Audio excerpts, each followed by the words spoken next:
ওরে আমি আল্লাহ তাকায় থাকি, তুই আব্বু ডাকো আব্বু ডাকো, ফাঁকি দিয়া তুই কখন আমি আল্লাহরে একবার আল্লাহ বলে ডাক দিবি।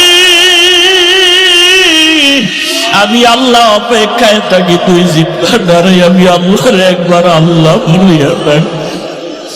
আমি আল্লাহ তোর দিকে তাকিয়ে আছি রে গোলাম। আমার দেওয়া সূর্যের আলো, আবার দেয়া চাঁদের আলো, আবার দেয়া বাতাস, আবার দেয়া নদীর পানি, আবার দেয়া নিয়ামত খাইয়া তুই কই যাইতেছ রে গোলাম। ওরে তুই মাকে চিনছু, বাইরে ডাকো, বাবারে চিনছু, বাবারে ডাকো। ওরে আমি পাওনার আসমানের দিকে তাকাইয়ে কি তোর মায়া হয় না? আমার দেওয়া পানি ভোগ করো কি মায়া হয় না?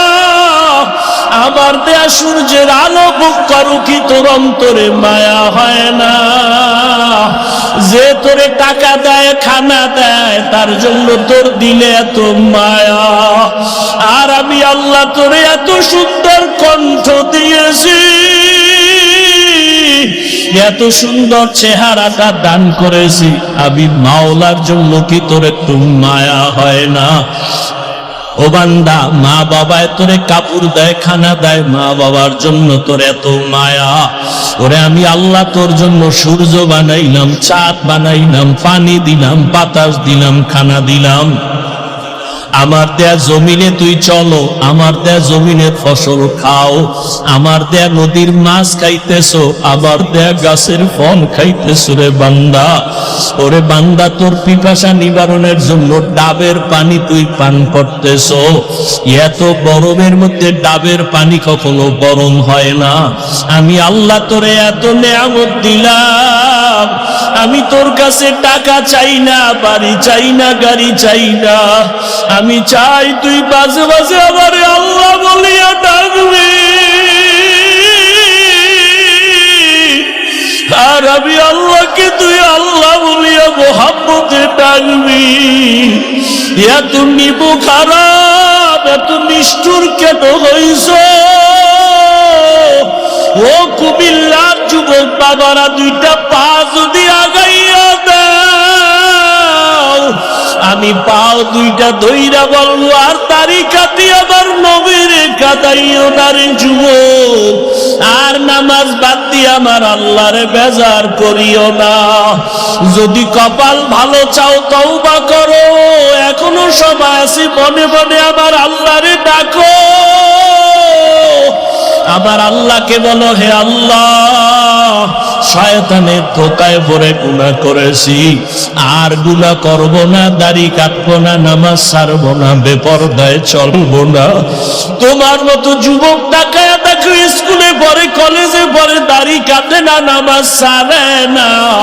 তুমি কেন পারো না রে বাবা? তোমার মতো যুবক জেনারেল লাইনে থাকিয়া র্যাব, আর্মি, পুলিশ, বিডিআরের চাকরি করে, নামাজ ছাড়ে না। তুমি কেন পারো না রে বাবা? তোমার মতো কত যুবক জেনারেল লাইনে পড়ে, নামাজ পড়ে, জেনারেল লাইনে থাকিয়া রাস্তায় গাড়ি চালায়, নামাজ বাদ দেয় না। তোমার মতো যুবক জীবনে মাদ্রাসায় পড়ে না, স্কুল কলেজে পড়িয়া দেখো ডাক্তার, প্রফেসর, ইঞ্জিনিয়ার, নামাজ ছাড়ে না, মা বাবার সাথে বেয়াদবি করে না। তোমার মতো যুবক কর্মচারী কাজ করে, নামাজ ছাড়ে না, নদীতে মাছ ধরে, নামাজ ছাড়ে না, ময়দানে কৃষি কাজ করে, নামাজ বাদ দেয় না। ও যুবক, কি হইল তোমার? কেন নামাজে যাও না? কেন দাঁড়িয়ে রাখো না? আবার মাওলার আযাবের কি তুই মিথ্যা মনে করছো? আমার মাওলার কোরআন কি মিথ্যা মনে করছো? ওরে গুনাহগারের জন্য যে কেমন জাহান্নামের আগুন! ওরে দুনিয়াতে সূর্যের গরম সইতে পারো না, বেতের বাড়ি সইতে পারো না, বসার কামড় সইতে পারো না। ওরে গুনাহ দিয়া, নামাজ বাদ দিয়া, বিপদওয়ালা হইয়া যদি কবরে যাও, ওই কবরে গেলে দুই পার্শ্বের মাটির চাল করবা, ওই কবরে জাহান্নামের আগুনের গরম কেমনে সহ্য করবা? হাসরের ময়দানে সূর্যের গরমে মাথাটা টাস টাস করিয়া ফাটিয়া যাবে, জাহান্নামের আওয়াজ, হাসরের ময়দানটা থরথর করে কেঁপে উঠবে। জাহান্নাম চিল্লায় বলবে, আল্লাহ, বেনামাজি গুলো কই, বেপরদাওয়ালা গুলো কই, গুনাহগার গুলো আমি জাহান্নামের পেটে দাও, আমার পেটে ক্ষুধা। ও আল্লাহর বান্দারা, জাহান্নামের ভয়ে 2 ফোঁটা চোখের পানি ছেড়ে দাও। গুনার কারণে দিলটা পাথর, চোখে পানি নাই। ডানে বামে দেখো কার চোখে পানি। হাতটা বাড়াইয়া দোয়া চাও, কান্নাওয়ালার দোয়া খালি ফেরত যাবে না। আবার মাওলার কাছে অন্তর দিয়া তওবা করো আর বলো, হে মালিক, এই ময়দানে আমার মতো গুনাহগার কেউ নাই। এই জবানের দ্বারা কত গুনাহ করলাম, গীবত করলাম, মিথ্যা বললাম, আজকে থেকে তওবা করলাম, আর নামাজ ছাড়বো না, দাড়ি কাটবো না, বেপরদায় চলবো। ও যুবক, 2টা পাও ধরে বলছি, আমার মাওলারে আর বেজার করিও না রে বাবা, তওবা করো। মা বাবার দোয়া নাও, ওলামায়ে কেরামের দোয়া নাও, শিক্ষকের দোয়া নাও। ওরে মা বাবার দোয়া ছাড়া জীবন সফল হবে না রে যুবক। জানি না এই ময়দানে কারা মিসলে কাগজ ফুল হ্যায়, ये दुनिया एक मिसले कागज फूल है, जिंदगी में बंदगी तू कार नहीं, जिंदगी में बंदगी शर्मिंदा है, जिंदगी में बंदगी शर्मिंदा है। কুমিল্লা শহরে মাওলায় নিয়ে আসছেন, কথাটা মনে যেহেতু পড়ে গেল একটু বলিয়েই ফেলাই 1 মিনিটে। বলবো? কুমিল্লা জনমের মতো বয়ান করতাম এক পর্যায়ে। গত কয়েক বছর কুমিল্লা ঢুকতেই পারি না, দোয়াইনুস সারা, ঢুকলেই দোয়াইনুস, ঢুকলেই দোয়াইনুস। বুঝেন নাই ব্যাপার কি? কয় কুমিল্লা আসতে দেওয়া যাবে না, হাফিজুর রহমান জামাত শিবিরের লোক।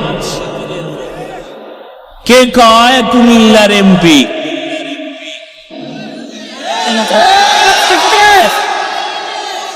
এ কোন গজবে পড়লাম? প্রশাসনের কেউ বলে জামাত শিবিরের লোক, বয়ান করতে দেয়া হবে না, অনুমতি নেই। ইদানিং কালে ঘুমের মধ্যে আওয়াজ পাই, আবার ইদানিং কালে একদল কয় আমি নাকি আওয়ামী লীগ। দেখছেননি কারবার? খান মরানারে মারো কেন? কয় লড়ে কেন? কয় ভাই আপনার দাওয়াত, আলহামদুলিল্লাহ। কয় আপনার বাড়ি? কয় নউজুবিল্লাহ। তা আমি একা একা হিসাব মিলে দেখছি, যারা আমাকে জামাত শিবির কইতো এরাও ওই সময়ের রং লাগাইনো ভিন্ন রঙের পাখি ছিল। তারাই আবার নতুন রং লাগাইয়া ওই পাখিরাই আবার ভিন্ন স্লোগান দিচ্ছে। চুপচাপ থাকি তো? ঢাকাতে ঘোষণা দিয়েছি, বাংলাদেশের কোন আলেমের সাথে যদি কেউ বেয়াদবি করে আর কোরআনের মাহফিলে যদি কেউ বাধা প্রদান করে, ওদের কি বলতে চায় রেকর্ড করো আর নাম ঠিকানা আমাদের হাতে দাও। জালেমের বিরুদ্ধে আবার আন্দোলন করতে হবে।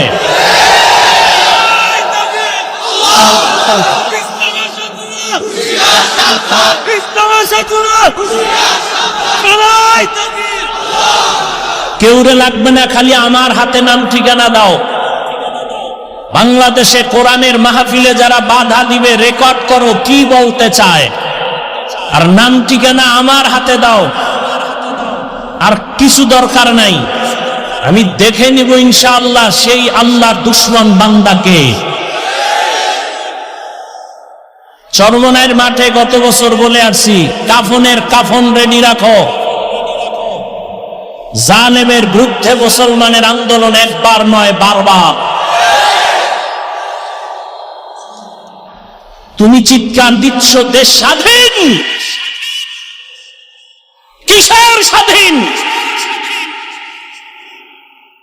যদি দেশ স্বাধীন হয়, চট্টগ্রামে আইনজীবীর গলায় ছুরি চালানো হয় কেন?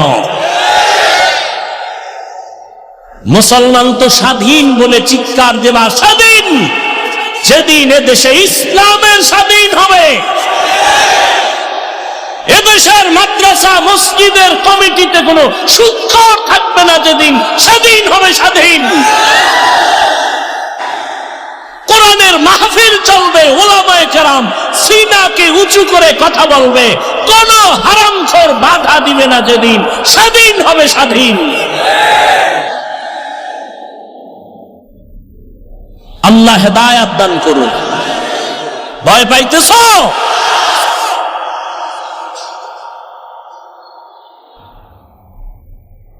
কথা বলতে জানি, বেয়াদবি শিখি নাই।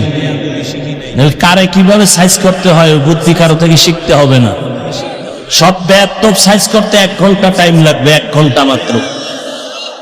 চুপচাপ থাকি, এটাই আদব। তবে কিছু কথা বলতে চাই, অদৃশ্য চাপ অন্তরে দিয়া, জবানের উপরে দিয়া বলতে দেয়া হয়নি।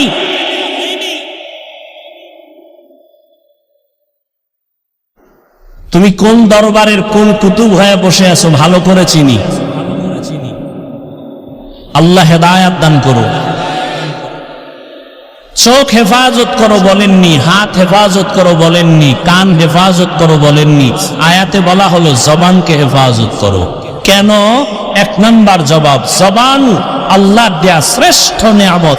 নাম্বার 2, জবান মারাত্মক এক অস্ত্র। নিয়ামত কিভাবে শুনতে থাকেন? উঠা বসা করলে দোয়া করে দিব, শেষ, আজকের জন্য বিদায়। আল্লাহ আমাদের সবাইকে কবুল করেন।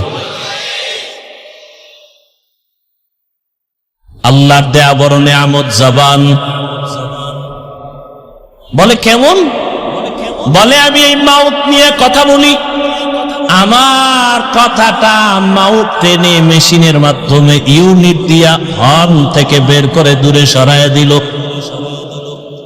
যেই মেশিনগুলো আজকে মাইক চালাচ্ছে, ওই মেশিনকে ফ্যান দিয়া বাতাস দিয়া ঠান্ডা করা লাগে, লিমিটেশন দেওয়া আছে। দীর্ঘ টাইম মেশিনটা চলতে চলতে হঠাৎ করে বন্ধ করতে হবে, না হয় আগুন লেগে যাবে। জিহ্বা নামের এত বড় নিয়ামত, নজর করে দেখো দুনিয়াতে আসার থেকে এই জবানটা নাড়াইয়া নাড়াইয়া কত হাজার কোটি কোটি কথা সাপ্লাই দিয়েছি। একটা সেকেন্ডের জন্য কখনোই জিহ্বা নামের মেশিনটা বন্ধ হয় নাই। কান ব্যথা করে, গাল ব্যথা করে, ঠোঁট ব্যথা করে, কপাল ব্যথা করে, কখনো জিহ্বা ব্যথা করে না। আমার মাওলার দেওয়া নিয়ামত তাকায় দেখ, কেমন দয়া করে আমার আল্লাহ মেশিনটারে বানাইছে। মোবাইলে কথা বলতে শুনে যুবক, মোহাব্বতের আওয়াজের কথা চলতেছে চলতেছে চলতেছে, 5 মিনিট কথা বলবা, তোমার 1 ঘন্টা পরে ফট করে মোবাইল কথা লাইন কেটে গেল। মাথা গরম। এমন মজার কথার মধ্যে লাইন কাটলো কেন? মোবাইলের স্ক্রিনে তাকায়া দেখো, সমস্যা কি নেটওয়ার্ক? বলে না, ফুল নেটওয়ার্ক আছে। ব্যালেন্স চেক করে দেখলাম ব্যালেন্স আসেনি, পুরা ব্যালেন্সও আছে। তাহলে কথা কেটে গেল কেন? ব্যালেন্সও আছে, আমার নেটওয়ার্কও আছে। ভালো করে তদন্ত করে দেখলাম, যেই মোবাইলে আমি দীর্ঘ টাইম কথা বলছি, সে মোবাইলের কথা বলতে বলতে চার্জ শেষ হয়ে গেছে। নেটওয়ার্কের সমস্যা নাই, টাকার সমস্যা নাই, নতুন করে আবার তুমি মোবাইলে চার্জ দাও, বলে কত টাইম লাগবে, বলে অনেক টাইমের চার্জ। এবার আধুনিক বিশ্বায়নের যুগে ফাস্ট চার্জার লাগাও, 1 ঘন্টার চার্জ তোমার আধা ঘন্টায় হয়ে যাবে। ফুল চার্জ দিয়া আবার তুমি মোহাব্বতের আলাপ শুরু করো, আনলিমিটেড কথা বলবা, কোনো কথা আর কাটবে না। আবার চার্জ যাবে, আবার যাবে, আবার টাকা ঢুকাও, আবার নেটওয়ার্কের সমস্যা।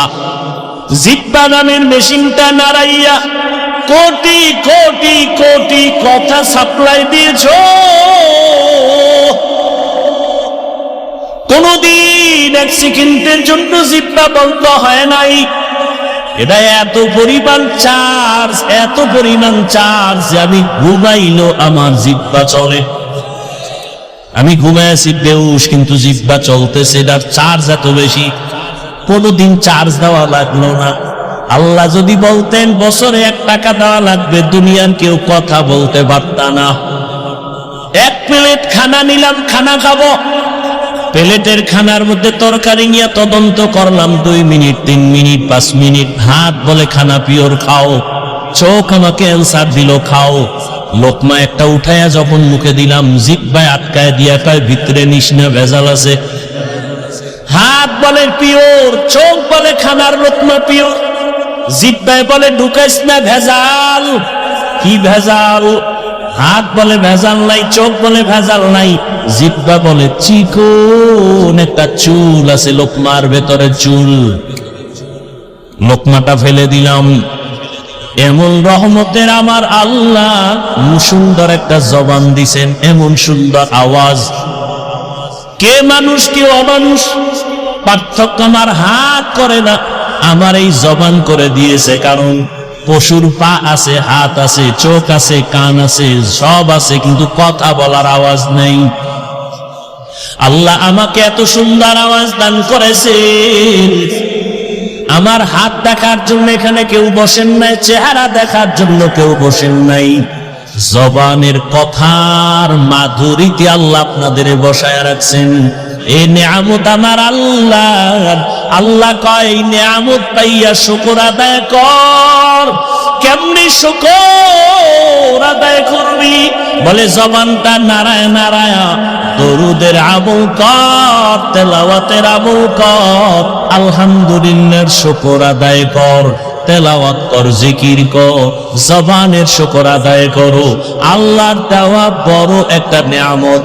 আমার এই জবান আমারে পরিচয় দেয় আমি একজন আলেম, আমার জবান আমারে পরিচয় দেয় আমি একটা ভালো মানুষ, আমার জবান আমাকে পরিচয় দেয় আমি বেঈমান না মুসলমান, আমার জবান আমাকে পরিচয় দেয় আমি বাতিল না হক। আমার হাত পরিচয় দেয়, চোখ কে? জবান। শুকরে নিয়ামত, নিয়ামত আতা আফজুকুনা, কুফরে নিয়ামত আজকা ফাতবিরুকুনা। এবার বুঝো জবান একটা মারাত্মক অস্ত্র। বলে কেমন? ব্লেডের মতো, ব্লেডের পার্শ্বেই ধার, ডানে মারবে কাটবে, বামে মারবে কাটবে, ব্লেডের সামনে কাটে, পেছনে কাটে। জবানও বেলেটের মতো, ধারালো অস্ত্রের মতো, ডানে মারে কাটে, বামে মারে কাটে, সামনে মারে কাটে, পেছনে মারে কাটে। বলে কেমন? জিহ্বাটা নাড়াইয়া নাড়াইয়া এক বিধর্মী কয়েকজনের সামনে বলে আমি আল্লাহ মানি, লা ইলাহা ইল্লাল্লাহ। জিহ্বার এক আওয়াজে কয় তুই এখন ইমানদার হয়ে গেছো। কি হয়ে গেছে? আবার একই জিহ্বা নারায় বলে আল্লাহ মানি, কোরআন মানি, হাদিস মানি, তবে মদিনার নবীর বর্ণিত কোরআনের রাজনীতি মানি না। জবানের এক কথায় তারে মুহূর্তে আবার বেঈমান বানায় দিল। একই জিহ্বায় কত রং, কাদের কুদরত দারি বার কামাল, আন্তা রব্বি আন্তা হাসবি যুল জালাল, তুহি কাদের জলিলুল্লাহ জাহাদার, বহর হালে তুহি মেরা নিগাহদার। খারাপ লাগে আপনাদের? জবান এমন একটা মারাত্মক অস্ত্র, এই জিহ্বা দাঁড়াইয়া একটা যুবতী পাইয়া হেঁটে যায়, একটা যুবক সামনে দাঁড়াইয়া দুইজন সাক্ষীর সামনে কয়, তুই আমার বউ, আমি চাই তুই আমার বউ হ। মেয়েটা বলে, আলহামদুলিল্লাহ, কবুল করে নিলাম। ইজাব কবুল হয়ে গেল, জিহ্বার এক আওয়াজে বউ হয়ে গেল। আবার কলিজার আপন বউ, এই জিহ্বা নাড়ায় যদি বলে তালাক, সাথে সাথে বউ আর বউ থাকবে না। একই জিহ্বার কত রং। বিচারক চেয়ারের মধ্যে বৈশা যদি বলে ফাঁসির আসামিরে বেকসুর খালাস, ফাঁসির আসামি ফুলের মালা পরিয়া বাসায় চলে যাবে। একই বিচারক একই জিহ্বা দিয়া কয়, নিরপরাধের হ্যান্ডকাপ লাগাও হে পুলিশ। নিরপরাধের হ্যান্ডকাপ লাগাইয়া ফাঁসির মঞ্চে নিয়ে নেয়। একই জিহ্বায় কত রং। এই জিহ্বা এমন মারাত্মক এক অস্ত্র, এটা মারাত্মক কন্ট্রোলেও রাখা যায় না। হাত যদি অন্যায় করে বেঁধে দাও, অন্যায় করবে না। পাও যদি অন্যায় দিকে চলে, পাও বাঁধো, অন্যায় করবে না। কান যদি অন্যায় কথা শুনে পট্টি লাগাও, অন্যায় কথা শুনবে না। চোখ যদি অন্যায় কিছু দেখে মেকআপ লাগাও, কালো রঙের চশমা লাগাও, খারাপ কিছু দেখবে না। কিন্তু জিহ্বা যে অন্যায় করতেছে, এটারে আটকাবো কেমনে? এটারে আটকানের তো কোনো রাস্তাই পাই না, কারণ এটা এতটাই অ্যাডভান্স যে কুলের মধ্যে আমার আগে চলে, আমার অনুমতি ছাড়াই দৌড়ায়। আমি ঘুমায় রয়েছি বেউস, জিহ্বা চলতেছে অগ্রিম। একজনে কাঁচা ঘুমে ডাক দিছে, বন্ধু। জিহ্বা নাড়াইয়া এমন গালি আর গালি, কাঁচা গালি ও দৌড়। জীবনে আর তোর সাথে বন্ধুত্ব নাই। সকাল 10টায় উঠা কই আসরে বন্ধু কই, তোর সাথে কথা নাই কেন? জীবনে যেই গালি শুনি নাই, তোর জিহ্বায় কাঁচা গালি দিছে, যা জমিনেও ধরে না, আসমানেও যায় না। নাউজুবিল্লাহ, আমি তো গালি দেই নাই। কয় দিস, রেকর্ড করলে টের পাইতি। আমি জিহ্বা নাড়ায় কি বলছি কিছুই তো আমার মনে নাই। এটা আমার আগে অ্যাডভান্স চলে, আমি টের পাই না, জিহ্বা চলতে থাকে। এটারে কেমনে কন্ট্রোল করবা? পা অন্যায় করে বেঁধে দাও। পাঠান বাড়ি চোর ঢুকছে, আর এক পাঠান। পাঠানের বাড়ি চোর ঢুকছে, আর এক পাঠান। টের পাইয়া ধইরা পাও দুইটা খুঁটির সাথে বেঁধে থানায় গেছে। আর আমার বাড়ি চোর ঢুকছে, তাড়াতাড়ি আসেন। চোর কই? রাখছি। কেমনে বাঁধছো? দোনো পাও খুঁটির সাথে বাঁধছি। হাত বাঁধছো নি? বা না, হাত বান্ধি নেই। ওসিকে তুমি কি তার সেরা? তুমি যে হাত বান্ধো না, ও যে রশি খুইলা যদি পালায়া যায়। কথা তো ঠিক। হট করে কয়, টেনশন নাই ওসি সাহেব, ও পাঠান, আমিও পাঠান। আমার মাথায় যেহেতু এটা ঢুকে নাই, ওর মাথায় ঢুকবে না। ওসি সাহেব হাতিয়া পাওয়ার লোভে দৌড়। গেলি হাতিয়া, গেলি হাতিয়া, এমন জোরে দৌড় দিছে। ওসি সাহেব যাইয়া দেখে সেই কুলের বলদ কুটির গোড়ায় হেরমি বয়ে রইছে। বয়ে বয়ে যেন কি ভাবতেছে। পা অন্যায় করে বেঁধে দাও, অন্যায় করবে না। হাত অন্যায় করে বাঁধো, অন্যায় করবে না। কান অন্যায় কথা শুনে পট্টি লাগাও, করবে না। চোখ অন্যায় জিনিস দেখে পট্টি লাগাও, দেখবে না। নিকাপ লাগাও, কিন্তু জিহ্বাটারে কেমনে বাঁধবা? রশি দিয়েও বাঁধা যাবে না। কষ্টে লাগাইবা, তাও লাগবে না। কেন? বলে জিহ্বা আমার মাওলার দেয়া নেয়ামত। অল টাইম জিহ্বার সাথে একটা পানি আল্লাহ মিশ্রিত করে দিয়েছেন। যদি জিহ্বায় পানি নাই থাকে, পাগলের মতো হয়ে যায়, শুকাইয়া যায়। ডাক্তার কয় ডায়াবেটিস বোধহয় বেড়ে গেছে, তাড়াতাড়ি মিষ্টি খাও। যেই মিষ্টি খাইলে ডায়াবেটিস বাড়ে, ডাক্তার কয় খাও, নাইলে মরবা। জিহ্বার সাথে এমন একটা লালা আল্লাহ দিয়েছেন, চেহারার মধ্যে যদি কোনো রোগ, কোনো গোটা হয়, শাহাদাত আঙ্গুলটা বের করে জিহ্বা থেকে লালা নিয়া 3 বার বিসমিল্লাহ বলে লাগাও, চেহারার কোনো গোটা তোমার থাকবে না। তবে সারা রাত মোবাইলে অ্যাকাউন্ট হইরা যদি গোটা উঠাও, ওই গোটা লালায় যাবে। এরে আমার কলিজার যুবক, সারাটা রাত দরওয়াজা জানালা বন্ধ করে মোবাইল সামনে নিয়ে জেনা করেছো, চোখের জেনা, কানের জেনা, জবানের জেনা।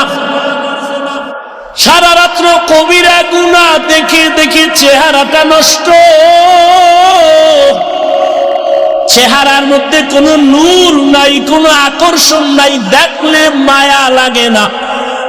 সারা রাত্র মোবাইলে গুনাহ দেখেছো, এ কারণে আমার আল্লাহ বেজার। ঘরে ঘরে মোবাইলের জিনা। শুধু কি তাই, এই মোবাইলের দ্বারা তোর কিডনি দুর্বল, হার্ট দুর্বল, ব্রেন দুর্বল, চোখের পাওয়ার দুর্বল, খবর নেই।